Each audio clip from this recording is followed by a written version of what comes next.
ইসরাইলের মধ্যে একটা দলকে আল্লাহ পাক বলেছিলেন শনিবারের দিনে মাছ ধরবে না। কি বলেছেন?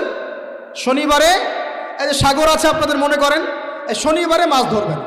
তো বনু ইসরাইল বেশি চালাক, অতি চালাক, যারা ওই যে প্যালেস্টাইন দখল করে বসে আছে, ওরা দাবি করে আর কি, আসলে এরা সত্যিকারের বনু ইসরাইল নয়, এরা ইউরোপিয়ান জিউস, এরা কিন্তু সত্যিকারের বনু ইসরাইল নয়। এখন এরা অতি চালাক, মাছ ধরে নাই কিন্তু মাছ ধরার বাদ দিয়ে রাখছে, মাছ আসে বাদ দিয়ে রাখি পরে ধরব। এই পাপের কারণে, এই সীমা লঙ্ঘন করার কারণে সূরা বাকারা এবং সূরা আরাফে আল্লাহ পাক বলেছেন ওই মানুষগুলোকে আল্লাহ পাক বানর বানিয়ে দিয়েছে। তাহলে মানুষ থেকে বানর হয়েছে এই দলিল কোরআনে আছে, পড়ে দেখেন। মানুষ থেকে যে বানর হয়েছে এই দলিল কোরআনে আছে, সূরা বাকারায় আছে, সূরা আরাফের মধ্যেও আছে। শনিবারের সীমা লঙ্ঘন করার কারণে এই অপরাধ, এই পরিণতি আল্লাহ পাক কিছু মানুষকে দিয়েছে।